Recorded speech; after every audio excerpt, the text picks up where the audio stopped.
प्रिय विद्यार्थियों, मैं रतनदेव शास्त्री आपका स्वागत करता हूं अपने YouTube चैनल दिव्य ध्वनि का संस्कृत क्लासेस में। और आज हम पढ़ेंगे 8वीं कक्षा का 9वां पाठ, जिसका नाम है को अरुक। को अरुक, को अरुक।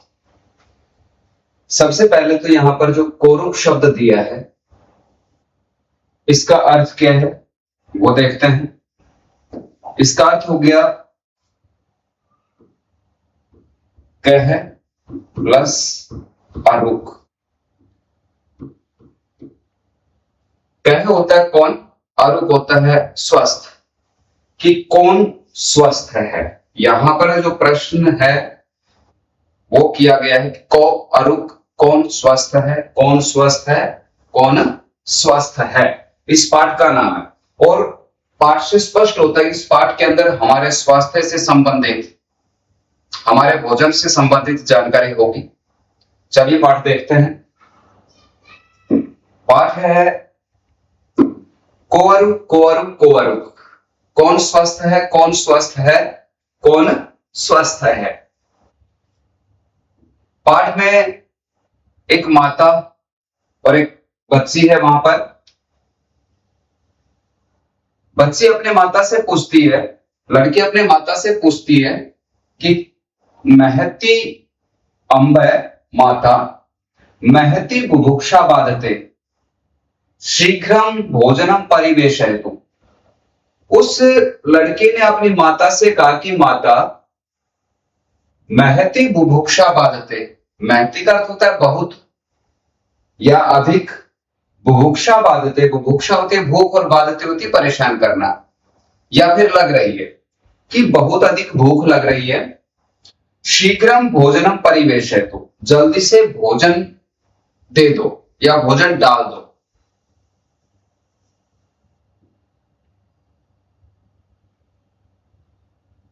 उसकी माता कहती है कि वत्से भोजनम अति उष्णम अस्ति किंचित प्रतीक्षस्व। माता ने उत्तर दिया उस बच्ची को, जब बच्ची ने बोला, बच्ची ने कहा कि माता मुझे बहुत भूख लगी है, शीघ्र जल्दी से भोजन डाल दो। तो उसकी माता कहती है वत्से पुत्री भोजनम अति उष्णम अस्ति किंचित प्रतीक्षस्व। अब यहां पर जो अति उष्णम शब्द है वो देखते हैं। संधि विच्छेद, अति प्लस उष्णम, ठीक है, अति प्लस उष्णम। ई को यह हो जाता है, आगे ऊ है और दोनों को मिला दिया जाएगा तो यह हो जाएगा और अत्युष्णम शब्द बन जाएगा। स्वर संधि है यहां पर। माता ने कहा कि अति उष्णम भोजनम अस्ति, भोजन बहुत गर्म है, किंचित प्रतीक्षस्व, थोड़ी प्रतीक्षा करो, थोड़ा इंतजार करो। लड़की कहती है कि उष्णम भोजनम किमर्थम न ददाति। लड़की कहती है कि उष्णम भोजनम किमर्थम न ददाति, कि गर्म भोजन कथम क्यों अथवा किमर्थम किस लिए अथवा क्यों न ददाति नहीं देती हो। अर्थात उसने पूछा, उस लड़की ने कहा कि माता गर्म भोजन क्यों नहीं दे रही हो।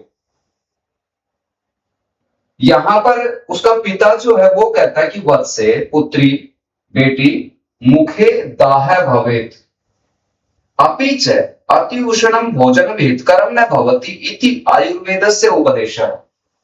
उसके पिता ने कहा कि बेटी पुत्री मुखे दाह भवेत, कहता मुख में जलन हो जाएगी या मुंह जल जाएगा। अपि च और भी अति उष्णम भोजनम हितकरम न भवति, और कहता है कि अति उष्णम अत्यधिक गर्म भोजन हितकरम न भवति, हितकारी नहीं होता, लाभदायक नहीं होता, अच्छा नहीं होता, यह हमारे स्वास्थ्य के लिए ठीक नहीं है। इति आयुर्वेद से उपदेश है, ये आयुर्वेद का उपदेश है। पिता ने कहा कि भाई जो गर्म भोजन है उससे हमारा मुंह जल जाता है, इसलिए अति उष्णम भोजनम हितकरम न भवति, की अति उष्ण अर्थात गर्म भोजन हितकारी नहीं होता, लाभदायक नहीं होता। इति आयुर्वेद से उपदेश है, ये आयुर्वेद का उपदेश है। अम्ब, बालिका का भाई आता है वहां पर, वो कहता है कि अम्ब आयुर्वेदे बहवः आहार नियमाः सन्ति इति अस्माकं शिक्षक अपि बोधयति। लड़के ने कहा कि माता, आयुर्वेद में बहुवः आहार आहार नियमाः सन्ति, कि आयुर्वेद में बहुवः अनेक आहार नियमाः सन्ति, आहार के नियम है, भोजन के नियम है। अर्थात आयुर्वेद में भोजन से संबंधित अनेक नियम दिए गए हैं। ऐसा अस्माकं शिक्षक अपि बोधयति, ऐसा हमारे अध्यापक भी बताते हैं। माता ने कहा कि सत्यम उक्तम वत्स, वत्स होता पुत्र के लिए, कि बेटा तुमने बिल्कुल सही कहा, आहार विषये एकः रोचकः प्रसंग अस्ति, कि भोजन के विषय में, आहार विषये भोजन के विषय में एकः रोचकः प्रसंग अस्ति, एक बहुत रोचक प्रसंग है, कहानी है। युवाम इच्छत है चेत श्रावयामी, अब वो दोनों से कह रही है, उस लड़के और लड़की से, कि युवाम इच्छत है, तो अगर तुम चाहो, चेत श्रावयामी, मैं तुम्हें सुना देती हूं। युवाम इच्छत है, यदि तुम चाहते हो, चेत श्रावयामी, तो मैं तुम्हें बताती हूं या मैं सुनाती हूं। लड़की ने कहा अस्तु अम्बे, हाँ माता, ठीक है मां।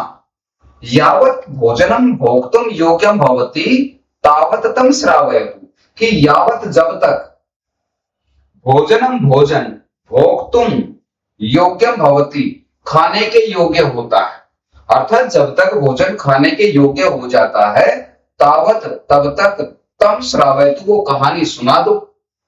तो माता ने कहा अस्तु, ठीक है, श्रूयताम, सुनो।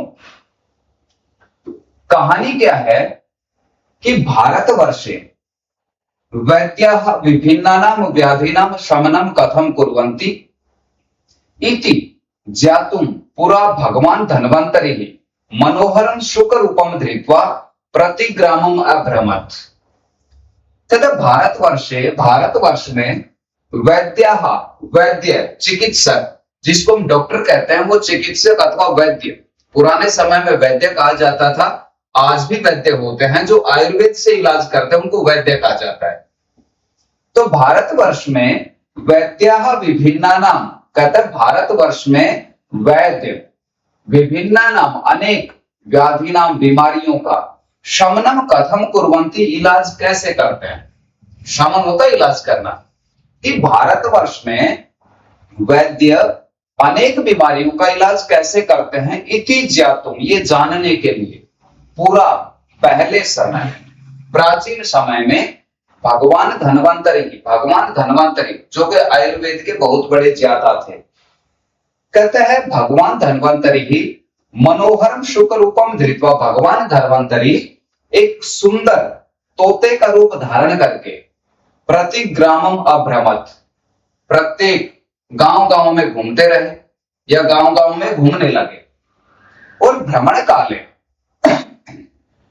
से बहुनाम प्रख्यात वैद्यानाम भवन पार्श्वस्थे वृक्षे उपदिश्य, और भ्रमण के समय में, अर्थात जब वो ये जानने के लिए गांव में घूम रहे थे कि भाई ये वैद्य इन बीमारियों का, अनेक प्रकार की बीमारियों का इलाज कैसे करते हैं, तो वहां पर उस समय भ्रमण काले का, तो उस भ्रमण के समय में, घूमने के समय में, से उसने बहुनाम प्रख्यात वैद्यानाम, अनेक प्रख्यात विख्यात वैद्यों के भवन पार्श्वस्थ थे, कहते भवन के पास में, महल के पास में, घर के पास में स्थित शब्द है ना, तो स्थित हो गया।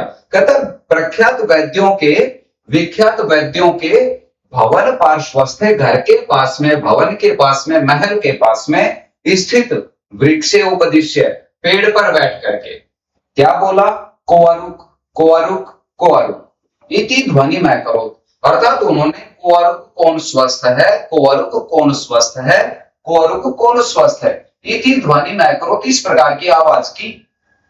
किंतु खगस्य कोअरुक इति शब्दम प्रति कस्यापि अवधानम न आसीत्, लेकिन कहता है किंतु, लेकिन खगस्य कोअरुक इति शब्दम प्रति कस्यापि अवधानम न आसीत्, लेकिन उस पक्षी के, उस खग के कोअरुक इस शब्द पर किसी ने भी ध्यान नहीं दिया। अंते, और अंत में स वैद्यस्य वाग्भट्टस्य कुटीर समीपम गतवान, और अंत में वह तोते का रूप जिसने धारण किया था अर्थात भगवान धन्वंतरी, कहता अंत में स वह तोता वैद्यस्य वाग्भटस्य कुटीर समीपम गतवान, वैद्य वाग्भट की कुटिया के पास चला गया और तत्र वहां पर विशाले प्रांगणे स्थितम पुष्प तरुम आहरुह्य मधुरया गिरा कोरुक कोरुक कोरुक इति शब्द में करो, और तत्र वहां पर विशाले प्रांगण, एक विशाल प्रांगण में, विशाल आंगन में स्थित पुष्प तरुम आहरुह्य फूलों के पेड़ पर आहरुह्य बैठ करके मधुरया गिराए सुंदर आवाज में, मधुर आवाज में कोरुक कोरुक कोरुक इति शब्द में करो, ये शब्द उसने किया।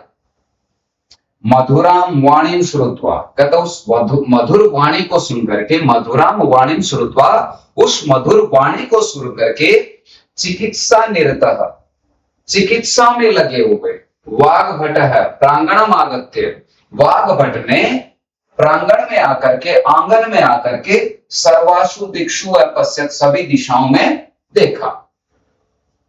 मधुराम वाणी श्रुत्वा, मधुर वाणी को सुन करके, अर्थात वो जो पक्षी वहां पर बैठ करके आवाज कर रहा था, कहता मधुराम, उस पक्षी की मधुराम वाणी, उस मधुर वाणी को सुन करके चिकित्सा निरत है, चिकित्सा में लगे हुए वाग्भट है, वाग्भट ने प्रांगणम आगत्य, प्रांगण में आकर के सर्वासु दिक्षु अपश्यत सभी दिशाओं में देखा, और क्षणात थोड़ी देर में वाग्भट मनोहरम तम शुकम अपश्यत, और कुछ ही देर में, थोड़ी सी देर में वाग्भट ने मनोहरम सुंदर तम शुकम उस तोते को अपश्यत देख लिया, और थोड़ी सी देर में वाग्भट ने उस सुंदर पक्षी को अर्थात उस तोते को देखा। सार्थकम मानुष ध्वनिम कुर्वन्तम शुकम दृष्ट्वा विस्मितः वाग्भटः चिंतितवान, वो कहता सार्थकम, कहता उस सार्थक, सार्थक और निरर्थक दो शब्द होते हैं जो कि आप पढ़ चुके हो, हिंदी ग्रामर में आता है कि सार्थक जिन शब्दों का अर्थ निकलता है, सार्थक ठीक है सही अर्थ निकलता है वो सार्थक होता है, और निरर्थक जिनका सही अर्थ नहीं निकलता वो निरर्थक होते हैं। तो सार्थकम मानुष ध्वनि कुर्वन्तम, कहता सार्थक एक अर्थ वाली, सही अर्थ वाली उस मनुष्य की ध्वनि को करते हुए, अर्थात वो जो तोता था वो मनुष्य की आवाज में बोल रहा था। कहता सार्थकम मानुष ध्वनि में कुर्वन्तम, सार्थक मनुष्य की ध्वनि में आवाज करते हुए, मनुष्य की ध्वनि करते हुए, अर्थात सुंदर आवाज में जो वो तोता बोल रहा था तो मनुष्य की आवाज में बोल रहा था। सार्थकम मानुष ध्वनि कुर्वन्तम, कहता सार्थक मनुष्य की आवाज करते हुए, शुकम दृष्ट्वा तोते को देख करके, विस्मितः वाग्भटः चिंतितवान, आश्चर्यचकित, विस्मितः आश्चर्यचकित हुए वाग्भट ने चिंतितवान सोचा कि नायम न अयम, नायम लौकिक खग, कि ये लौकिक खग नहीं है, ये कोई साधारण पक्षी नहीं है। न अयम नहीं है, न अयम नायम नहीं है यह लौकिक पक्षी, अर्थात ये कोई साधारण पक्षी नहीं है। एषः निश्चयेन कश्चन देव विशेष अस्ति, एषः यह निश्चयेन निश्चय ही, अवश्य ही, कश्चन कोई देव विशेष अस्ति, कोई विशेष देव है। अर्थात उन्होंने समझ लिया कि भाई ये कोई लौकिक अथवा कोई साधारण पक्षी नहीं है, अवश्य ही कोई देव है, देव विशेष है जो कि पक्षी का रूप धारण करके आया है। स उसने, किसने, किसके बारे में बात हो रही थी, वाग्भट के बारे में। तो कहता स उसने झटिति तुरंत अथवा जल्दी से, तस्मै विहगाय उस पक्षी के लिए अथवा उस पक्षी को, मधुराणी फलानी समर्पितवान, कहता मीठे फल प्रदान किए अथवा दिए। परंतु सह खगः, लेकिन सह खगः वह पक्षी अथवा उस पक्षी ने, हाँ लेकिन कहता है परंतु, लेकिन सह खगः उस पक्षी ने फलानी उन फलों को न गृहीत्वा, ग्रहण न करके, अर्थात उस पक्षी ने उन फलों को न खा करके, पुनः अपि, अर्थात वो पक्षी उन फलों को न खा करके दोबारा से, पुनः अपि दोबारा से, यहां पर भी संधि है, कौन सी, पुनः, ये था,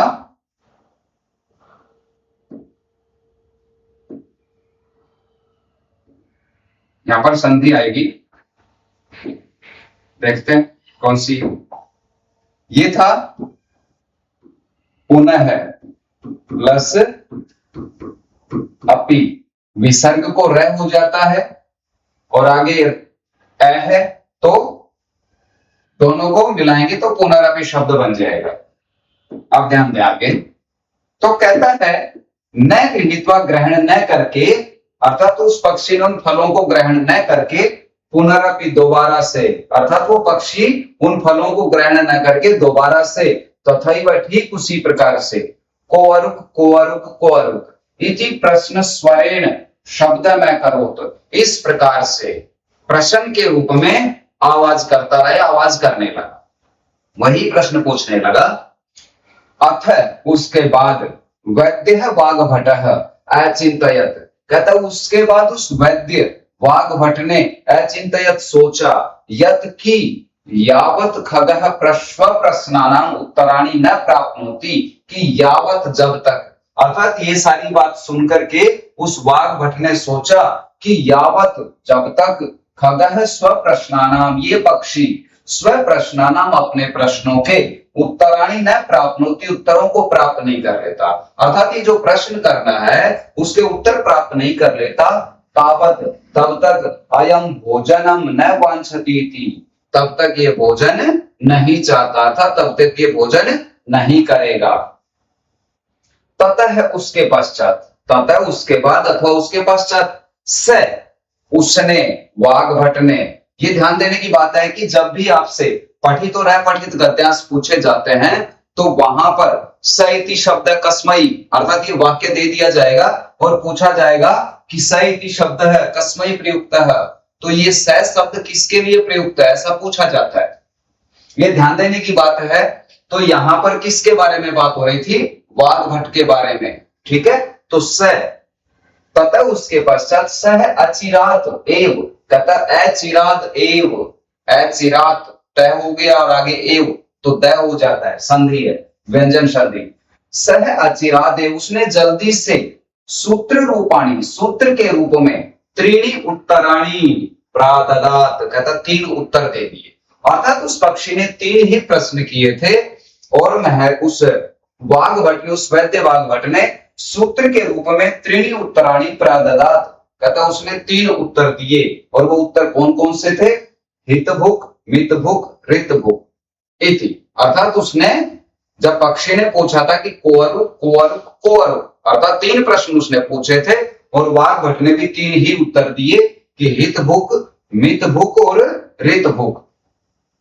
समुचितम उत्तरम श्रुत्वा, कहता सही उत्तर सुन करके, समुचितम, सम उचितम, समुचितम, कहता समुचितम उत्तरम श्रुत्वा, सही उत्तर सुन करके, अत्यंतम प्रीतः, अत्यधिक प्रसन्न हुए, स सुकः, उस पक्षी ने, उस तोते ने, वाग्भटेन, वाग्भट के द्वारा, अर्पितानि, दिए हुए, फलानि खादितवान, फलों को खा लिया, अर्थात समुचितम उत्तरम श्रुत्वा, सही उत्तर सुन करके, अत्यंतम प्रीतः, बहुत प्रसन्न हुए, स सुकः, उस पक्षी ने, वाग्भटेन अर्पितानि फलानि खादितवान, वाग्भट के द्वारा दिए हुए, अर्पितानि, दिए हुए, फलानि खादितवान, उन फलों को खा लिया।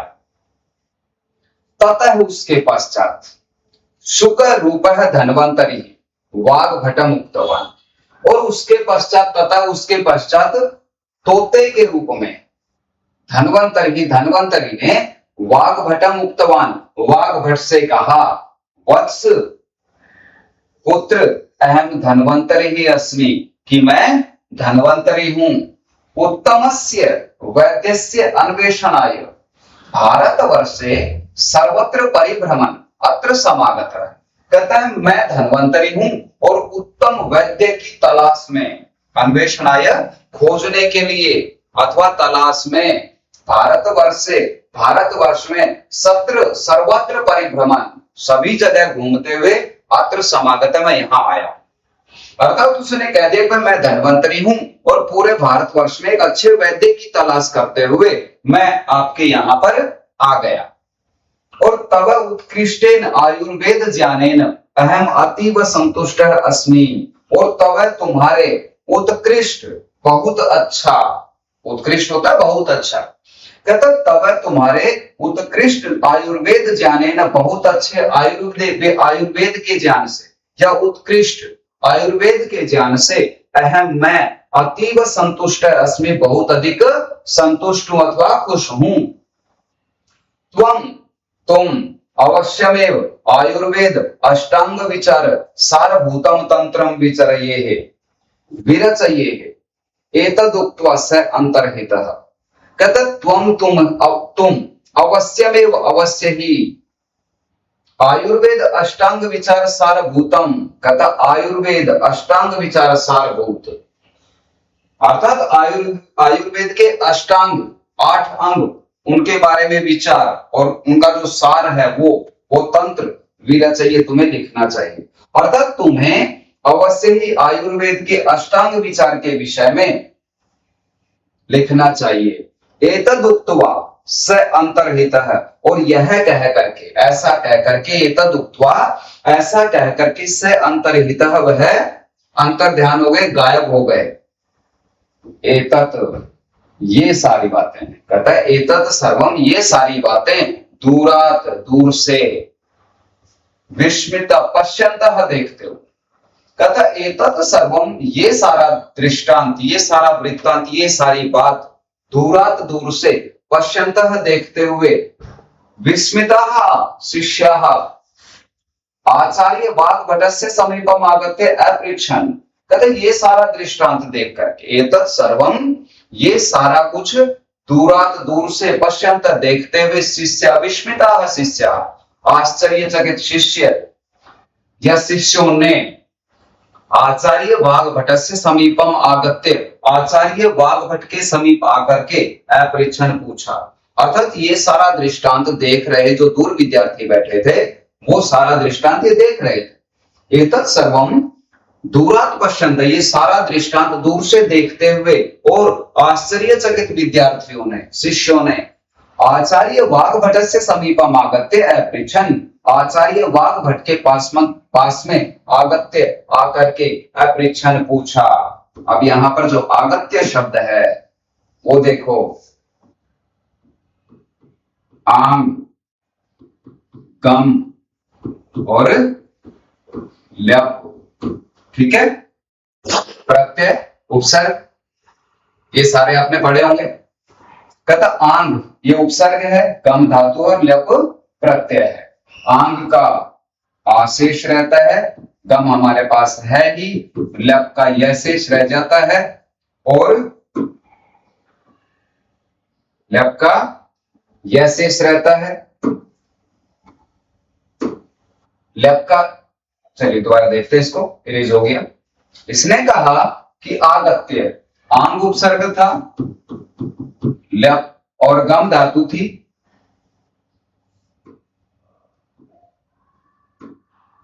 ये गम धातु है और ल्यप प्रत्यय है, तो यहां पर आंग का आशेष रह जाता है, गम हमारे पास ऑलरेडी है और ल्यप का यह शेष रह जाता है। अब इसको मिला देते हैं तो आगम्य शब्द बनता है। ये आंग उपसर्ग, गम धातु, ल्यप प्रत्यय और आगम्य शब्द सिद्ध हो जाता है आकर के, ठीक है। देखिए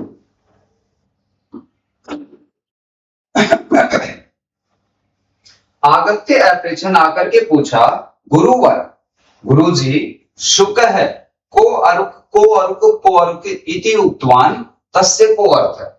भाई विद्यार्थियों ने गुरु के पास आकर के पूछा कि गुरुजी, आचार्यवर, आचार्य श्री, गुरुजी, शुक है उस तोते ने कोर इति उक्तवान ऐसा कहा था, अर्थात कोर ये कहा, तो तस्य को अर्थ, उसका क्या अर्थ है।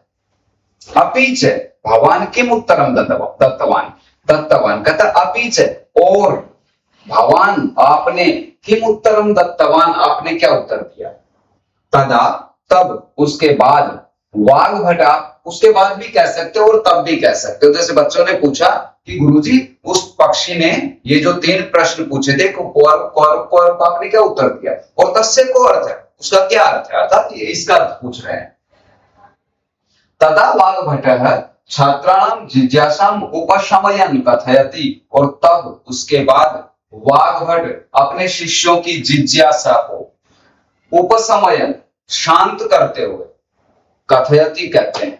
अर्थात वाग्भट अपने छात्रों की जिज्ञासा, जिज्ञासा क्या होता है, जानने की इच्छा, अर्थात जिज्ञासा को उपशमयन कथयति तथा शांत करते हुए कहते हैं कि छात्राः विद्यार्थियों, छात्रों, श्रीणुत सुनो, एषः सुकः वदति, ये तोता कह रहा है, यत की, अब वो तोता वहां पर नहीं है, वो जा चुका है, तो तोता कह रहा था ऐसा भी कह सकते हैं, लेकिन वदति शब्द है तो वर्तमान काल है, तोता कह रहा है, लेकिन अब वहां तोता नहीं है, वो जा चुका है, इसलिए था शब्द हो जाएगा। श्रृणुत सुनो, ऐसा है सुकर वदति, यह तोता कह रहा था, यत की, कह अरूप, अर्थात कह स्वस्थ निरोग व वर्तते, कह का अर्थ क्या हो गया कि कौन स्वस्थ है, निरोग व या फिर निरोगी है। तदा मया उत्तम, तब मैंने कहा, तब मैंने उत्तर दिया कि यह जो हित भुक, मित भुक और ऋतु भुक सैव सर्वदा स्वस्थ भवति। तब मैंने उत्तर दिया, क्या उत्तर दिया कि जो, यह जो हित भुक, मित भुक और ऋत भुक, उस तोते ने 3 प्रश्न पूछे थे, इन्होंने 3 उत्तर दिए थे, और यहाँ पर ये हित भुक जो हित के हितकारी खाता है, अपने हित के लिए खाता है, मित भुक जो थोड़ा खाता है, ऋतु भुक जो ऋतु के अनुसार खाता है, सैव सर्वदा स्वस्थ है, बहुत ही वही हमेशा स्वस्थ रहता है। अर्थात मैंने उसको उत्तर दिया कि हित भुक, ऋत भुक, हित भुक, मित भुक और ऋतु भुक से जो ऋतु के अनुसार खाता है, थोड़ा खाता है और स्वास्थ्य पर खाता है, सैव सर्वदा स्वस्थ है, बहुत ही वही हमेशा स्वस्थ रहता है। छात्रः पुनः जिज्ञासया अपृच्छन्, और छात्रों ने दोबारा से जिज्ञासा पूर्वक अपृच्छन् पूछा, आचार्य गुरुजी हित भुक, मित भुक, ऋतु भुक इति एतेषां का आशय, कि भाई ऋत भुक, सॉरी हित भुक, मित भुक, ऋतु भुक इति एतेषां का आशय, कि भाई इस एतेषां इन तीनों का क्या आशय, क्या अभिप्राय है, क्या आशय। वाग्भटः वदति, वाग्भट कहता है, शिष्याः विद्यार्थियों, बच्चों, महर्षेः चरकस्य नाम भवन्तः श्रुतवन्तः स्युः, कहता शिष्यों, विद्यार्थियों, महर्षेः चरकस्य नाम, कहता महर्षि चरक का नाम, भवन्तः आप लोगों ने, श्रुतवन्तः स्युः सुना होगा, स्यु का अर्थ होता है गागेगी में आ जाएगा कि भवंतः है आप लोगों ने, महर्षि चरकस्य नाम श्रुतवन्तः स्युः, कि आपने महर्षि चरक का नाम तो सुना ही होगा। स हित भुक विषयी कथयति, कहता है वो हित भुक विषय कहती है, अर्थात महर्षि चरक हित भुक के बारे में कहते हैं। क्या कहते हैं, तत्च नित्यम प्रयुंजित स्वास्थ्यम येन अनुवर्तते अजातानाम विकाराणाम अनुत्पत्ति कर्म चयत, अर्थात महर्षि चरक ने कहा कि तत्च, तत् और च उसके बाद और क्या, कि नित्यम रोजाना, प्रयुंजित जो सेवन करता है या खाता है, स्वास्थ्यम येन अनुवर्तते स्वास्थ्य के अनुसार, अजातानाम विकाराणाम कहते न उत्पन्न हुए, अर्थात अजातानाम न उत्पन्न हुए, विकाराणाम विकारों के अथवा लोगों की, अनुत्पत्ति कर्म उत्पत्ति न करने वाले, यत जो, कहता है अजातानाम विकारणम अनुत्पत्ति कर्म, कि न उत्पन्न हुए विकारों की, रोगों की उत्पत्ति को न करने वाले, यत स्वास्थ्यम जो स्वास्थ्य लायक भोजन है, प्रनित्यम प्रयुंजित जो रोजाना खाता है, अर्थात स्वास्थ्य के अनुसार जो खाता है वो हित भूख में आता है। हित भूख का उत्तर खाना है यहाँ पर, तो वो कह दिया कि हित भूख के अनुसार, अर्थात यहाँ पर कह दिया कि अजाता नाम न उत्पन्न हुए विकाराणाम विकारों की अनुत्पत्ति कर्म उत्पत्ति को न करने वाले यत भोजनम जिस भोजन को जो व्यक्ति अपने स्वास्थ्यम ये अनुवर्तते तथा स्वास्थ्य के अनुसार नित्यम प्रयुंजित है जो रोजाना खाता है, ये हित भूख कहलाता है। अब आगे आते हैं, दूसरा जो श्लोक आया इसमें दूसरी बात पूछी कि अर्थात अब उस श्लोक का जो अर्थ है यहां पर दे दिया कि यस्य आहारस्य सेवनेन स्वास्थ्यस्य रक्षणम भवेत्। अर्थात वहां पर जो श्लोक था वो क्या था कि अर्थात उस श्लोक का अर्थ आ गया कि यस्य आहारस्य सेवनेन जिसके आहार के सेवन करने से, यस्य आहारस्य जिस आहार के, अगर मैं अलग अलग अर्थ करेंगे तो यस्य जिसके आहारस्य आहार के, अर्थात एक साथ जब लेंगे इसको, जिस आहार के सेवन करने से स्वास्थ्यस्य रक्षणम भवेत् स्वास्थ्य की रक्षा हो जाए, और न जाता नाम न उत्पन्न हुए अर्थात अनुत्पन्ना नाम विकाराणाम उत्पत्ति न भवेत्, कहता उत्पन्न न हुए रोगों की उत्पत्ति ना हो। अर्थात इससे स्पष्ट होता है, और इससे समझो क्या होता है कि एक तो हमारे शरीर में पहले से रोग हो गया और उस पर से हम अस्वास्थ्यप्रद अर्थात कुछ भी खाते रहें तो हमारे रोग बढ़ते चले जाएंगे। तो इन्होंने कहा कि जो उत्पन्न नहीं हुए हैं, ठीक है, ऐसे भोजन को जो व्यक्ति खाता है, ठीक है, अर्थात जो रोग उत्पन्न नहीं हुए हैं उन रोगों को उत्पन्न न करने वाले भोजन को जो व्यक्ति खाता है, ठीक है, यह आ जाता है। अर्थात यस्य आहारस्य सेवनेन जिस आहार के सेवन करने से स्वास्थ्यस्य रक्षणम भवेत् स्वास्थ्य की रक्षा होती हो, और न जाता नाम न उत्पन्न हुए अर्थात उत्पन्न न हुए अर्थात अनुत्पन्ना नाम विकाराणाम, कहता उत्पन्न हुए अर्थात न उत्पन्ना नाम अनुत्पन्ना नाम, ये समास कौन सा हो जाएगा, न तत्पुरुष समास हो जाएगा कि न उत्पन्ना नाम अनुत्पन्ना नाम, अनुत्पन्ना नाम विकारणम, कहता उत्पन्न न हुए रोगों की उत्पत्ति ही न भवेत् उत्पत्ति ही ना हो, अर्थात वो रोग उत्पन्न ही ना हो, तादृश आहार सेवनीय, कहता ऐसा आहार ऐसा भोजन सेवन करना चाहिए, अर्थात ऐसे भोजन का सेवन करना चाहिए या फिर ऐसा भोजन खाना चाहिए। मित भूख विषय कथयति आचार्य, और उसके बाद उन्होंने हित भूख का बता दिया, अब वो मित भूख के विषय में बताते हैं। कहता मित भूख के विषय में कथयति आचार्य बताते हैं, क्या बताते हैं कि अल्पादाने गुरुणाम च लघुनाम च अतिसेवने मात्रा कारणम उद्दिष्टम द्रव्याणाम गुरुलाघवे। कहता अल्पादाने, कहता थोड़ी मात्रा में, गुरुणाम गरिष्ठ, गुरु होता है बड़ा वैसे, लेकिन यहाँ पर भोजन की बात हो रही तो गरिष्ठ हो जाएगा। गरिष्ठ का तात्पर्य तैलीय है, ज्यादा मसाले वाला है, वो गरिष्ठ होता है। तो कहता अल्पादाने गुरुणाम च लघुनाम च अतिसेवने, कहता अल्पादाने थोड़ी मात्रा में, गुरुणाम गुरु अर्थात गरिष्ठ भोजन, और लघुनाम च अतिसेवने और छोटा जो भोजन अर्थात हल्का जो भोजन है, कहता वो अतिसेवने अत्यधिक मात्रा में खाने पर मात्रा कारणम उद्दिष्टम द्रव्याणाम गुरुलाघवे, कहता ये दोनों अर्थात जो गरिष्ठ भोजन है वो थोड़ा खाने पर कहता है पच जाता है, अर्थात वो भी हमारे लिए स्वास्थ्यपरक होता है, मतलब थोड़ा खाएं तब। और लघुनाम च अतिसेवने, और कहता है हल्का भोजन जो है जो स्वास्थ्यपरक है, कहता वो अत्यधिक मात्रा में खा लिया जाए, तो कहता मात्रा कारणम उद्दिष्टम द्रव्याणाम गुरुलाघवे, कहता इनके सेवन कर रहे हैं, उद्दिष्टम द्रव्याणाम मात्रा कारण, कहता है इनकी जो मात्रा है उस पर हमें ध्यान देना चाहिए। गुरु लाघवे छोटे और बड़े अर्थात गरिष्ठ और हितकारी भोजन में, अर्थात हितकारी और अहितकारी तो हो गए भोजन हमारे पास, तो कहता है इनके सेवन करने में अर्थात गरिष्ठ और हल्के भोजन को करने में, द्रव्याणाम भोजन के लिए आया है कि द्रव्यों को सेवन करने में हमें ये चीज ध्यान रखनी चाहिए। क्या ध्यान रखना चाहिए कि अल्पादाने गुरुणाम, कहता है गरिष्ठ भोजन हल्की मात्रा में भी लाभदायी है, और लघुनाम च अतिसेवनम सेवन कहता है और जो हल्का भोजन है, स्वास्थ्य परक जो भोजन है, वो अति सेवन है, अत्यधिक मात्रा में सेवन करने पर वो हमारे लिए नुकसानदायक होता है। तो कहता है भोजन करने में हमें पूरा ध्यान देना चाहिए।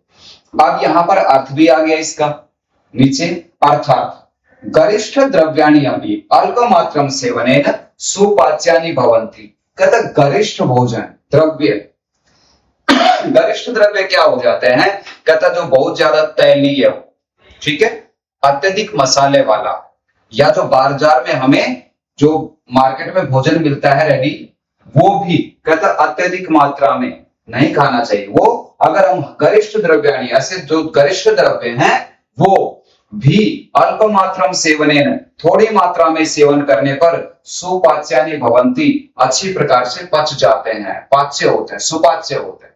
अर्थात गरिष्ठ द्रव्य भी अल्प मात्रम सेवनेन, थोड़ी मात्रा में खाने पर सुपाच्य होते हैं, लेकिन लघु द्रव्याणि अर्च्यापि, लेकिन जो हल्का भोजन है वो अत्यधिक मात्रा में, अति मात्रम सेवनेन, अत्यधिक मात्रा में सेवनेन, सेवन करने से हानिकाराणि जायन्ते, हानिकारक हो जाते हैं। अर्थात गरिष्ठ भोजन अगर थोड़ी मात्रा में किया जाए तो वो सुपाच्य हो जाता है, लेकिन अगर लघु द्रव्य जो हितकारी भोजन है, भाई ये ना सोचो भाई ये हितकारी है तो अत्यधिक मात्रा में पेट भर लिया जाए, दबा के खाया जाए, नहीं। कहते हैं लघु द्रव्याणि चापि, कहते जो स्वास्थ्यदायी भोजन है, लाभदायक जो भोजन है, अच्छा जो भोजन है, वो भी अति मात्रम सेवनेन, अत्यधिक मात्रा में सेवन करने पर हानिकाराणि जायन्ते, हानिकारक हो जाते हैं। अतः इसलिए मात्रा अनुसारम एवं खादितव्यम, इसलिए कहता है मात्रा के अनुसार ही खाना चाहिए। मात्रा का मतलब स्वास्थ्य का ध्यान रख करके ही खाना चाहिए। एवं और इसी प्रकार से ऋतु भूख विषय उच्यते, और इसी तरह से वो ऋतु भूख के विषय में भी बताते हैं। क्या कहते हैं कि तस्य असित आदि आहारात। अब यहां 3-4 संधि है, ये देखने की जरूरत है। कैसे? तस्य असित आदि आहारात, देखिए ये तस्य प्लस आदि, सॉरी ये यहां पर गलत हो गया, हम इसको दोबारा देखते हैं। ये क्या होगा, इसने कहा कि तस्य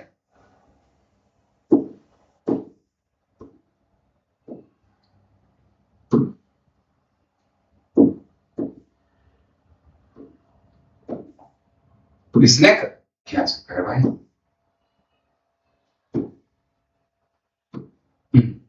ये हो गया कि तस्य प्लस अशित प्लस आदि और आहारात, ये ऐसा शब्द था। तस्य असित आदि आहारात बलम वर्णश्च वर्धते। कहता तस्य उसके द्वारा, व्यक्ति के द्वारा, तस्य असित, या सीधा भोजन भी आ जाता है यहां पर। कहता तस्य असित आदि आहारात बलम वर्णश्च वर्धते। कहता जिसके खाने से, तस्य असित जिसके खाने से, आहार, ये आहार होता है भोजन। कहता जिस भोजन के खाने से बलम वर्णश्च वर्धते, कहता बल और वर्ण अर्थात हमारी कांति, व्यक्ति की कांति आता तो उसकी सौंदर्य, वर्धते बढ़ता है। तस्य ऋतु सात्म्यम, तस्य तु सात्म्यम विदितम चेष्ट आहार व्यपाश्रयम। कहता उस भोजन को, तस्य असित आदि आहारात, कहता उस भोजन आदि के खाने से, अर्थात जिस भोजन आदि के खाने से बलम वर्णश्च वर्धते, बल और हमारी कांति, शोभा, सुंदरता वर्धते बढ़ती है। कहता तस्य ऋतु साम्यम, कहता तस्य तु साम्यम विदितम चेष्ट आहार व्यपाश्रयम। कहता उस प्रकार के भोजन को ऋतु अनुसार खाना चाहिए। अब यहां पर इसका नीचे अर्थ दिया, क्या कहता अर्थात, उस श्लोक का अर्थ दे दिया कि अर्थात ग्रीष्म है, वर्षा, शरद, शिशिर, हेमंत, वसंत है, हमारी 6 ऋतुएं होती हैं, ठीक है। शरद, हेमंत, शिशिर और शरद, ग्रीष्म वर्षा शरद, शिशिर हेमंत और शिशिर हेमंत वसंत चाहिए, 6 ऋतवः भवन्ति, ठीक है, हमारे 6 ऋतुएं होती है कौन कौन सी? गर्मी, वर्षा, सर्दी, शिशिर, हेमंत और वसंत। इति षड ऋतवः भवन्ति, ये 6 ऋतुएं होती हैं।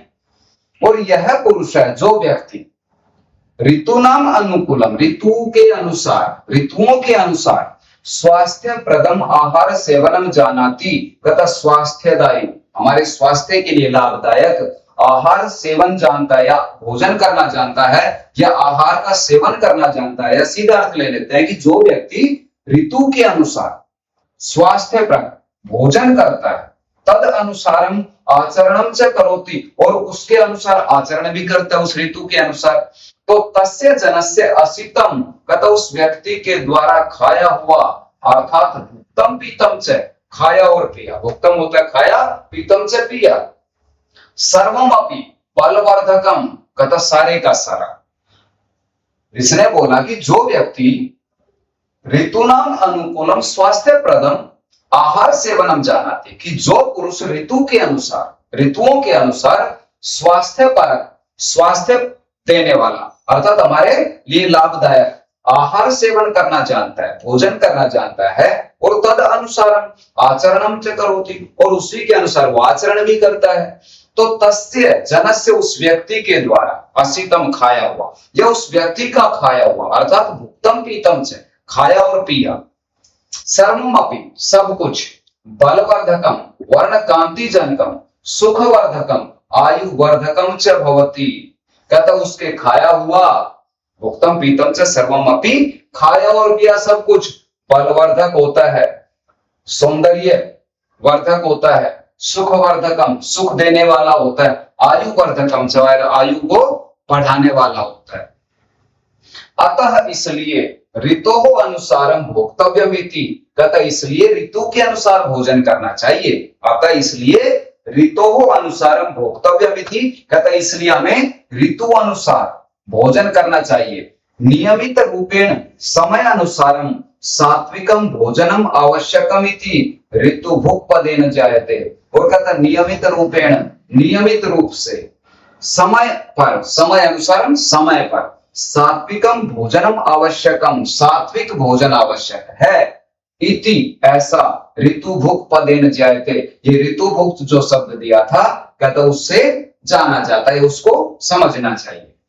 नियमित रूपेण, नियमित रूप से, समय अनुसारम समय पर, सात्विकम भोजनम आवश्यकम इति, तथा सात्विक भोजन आवश्यक है, ऋतु भुक् पदेन जायते, ये बात ऋतु भुक् जो शब्द दिया था उससे जायते पता चलती है।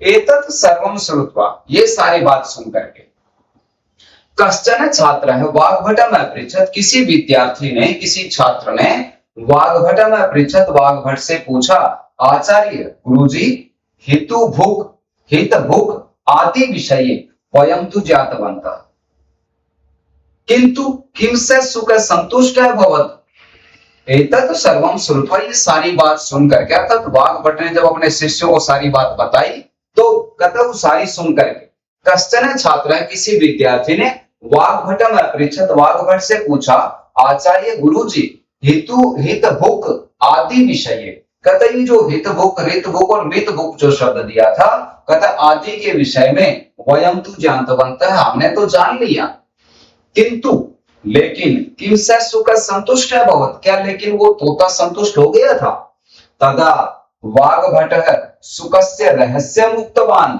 और तब उसके बाद वाग्भट ने सुखस्य रहस्यम, उस तोते के रहस्यम, रहस्य को उक्तवान बताया, और तब वाग्भट ने उस तोते की जो विशेषता थी, तोते का जो रहस्य था, उक्तवान को बताया।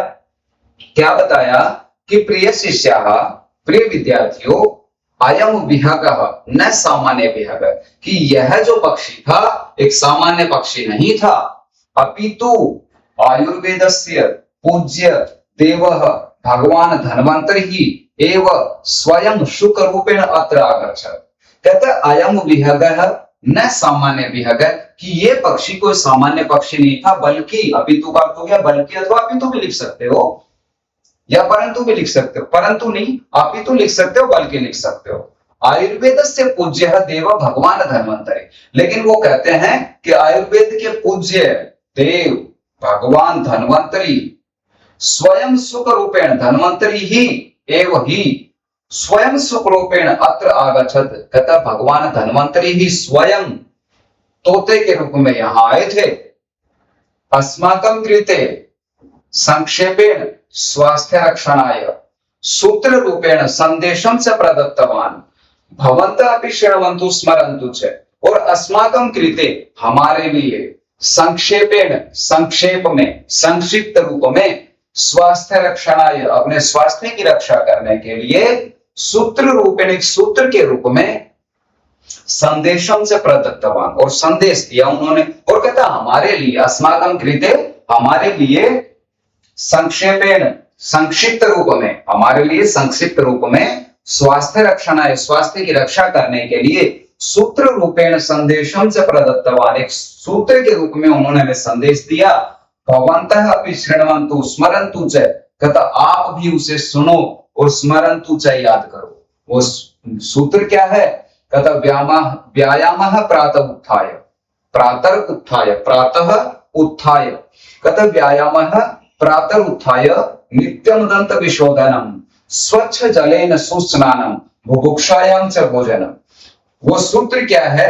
कहता व्यायामः प्रातः उत्थाय कहता सुबह उठ करके व्यायाम, नित्यम दंत विशोधनम और कहता रोजाना अपने दांतों की सफाई, स्वच्छ जलेन सुस्नानम और साफ जल से अच्छी प्रकार से स्नानम स्नान, और बुभुक्षायाम च भोजनम और भूख लगने पर भोजन। ये स्वस्थ रहने का एक नियम सूत्र है। व्यायाम प्रातः उत्थाय कहता सुबह प्रातः उत्थाय सुबह उठ करके व्यायाम करना चाहिए। नित्यम दंत विशोधनम नित्यम रोजाना, दंत विशोधनम कहता दंत धावन करना चाहिए, दांतों की सफाई करना चाहिए। स्वच्छ जलेन सुस्नानम और कहता स्वच्छ जल से साफ पानी से अच्छी प्रकार से स्नान करना चाहिए। और बुभुक्षायाम च भोजनम और भूख लगने पर भोजन करना चाहिए, भूख लगने पर ही भोजन करना चाहिए। ऐसा कहा उन्होंने। अस्माकं ऋषयः नित्यं प्रार्थनाम् अपि कुर्वन्ति वयमपि स्मरामः। कहते अस्माकं ऋषयः हमारे ऋषि मुनि नित्यम रोजाना प्रार्थनाम् अपि कुर्वन्ति प्रार्थना भी करते हैं। आजकल ये प्रार्थना हम अपने स्कूलों में भी करते हैं, बहुत सारे स्कूलों में होती है, गुरुकुलों में तो होती ही होती है। अस्माकं ऋषयः हमारे ऋषि नित्यम प्रार्थनाम् अपि कुर्वन्ति रोजाना प्रार्थना भी करते हैं। और वयमपि स्मरामः हमें भी याद है या हमें भी याद करनी चाहिए या हम भी याद करें क्या? सर्वे भवन्तु सुखिनः सर्वे सन्तु निरामयाः सर्वे भद्राणि पश्यन्तु मा कश्चित् दुःख भाग् भवेत्। ये प्रार्थना है। और क्या प्रार्थना है? सर्वे सभी सुखिनः भवन्तु कहता सभी सुखी हों, सुखी रहें। सर्वे सन्तु निरामयाः सर्वे सभी लोग निरामयाः निरोगी, संतु निरोग रहें अर्थात तो स्वस्थ रहें। कहता सभी लोग सुखी रहें, सभी लोग स्वस्थ रहें। सर्वे भद्राणि पश्यन्तु और सभी लोग अच्छा देखें। मां कश्चित् दुःख भाग् भवेत् और कोई भी दुख मां दुःख भाग् भवेत् और कहता है कोई भी दुख का भागी ना हो, अर्थात कोई भी दुनिया में कोई दुखी ना हो। ये पाठ यहाँ पर आपका खत्म हो गया है। प्रिय विद्यार्थियों, ये पाठ आपको कैसा लगा? आपको समझ आया नहीं आया? कृपया मुझे अपने मेरे चैनल पर लाइक शेयर और सब्सक्राइब अवश्य करके मुझे बताएं ताकि और अच्छा किया जा सके। धन्यवाद।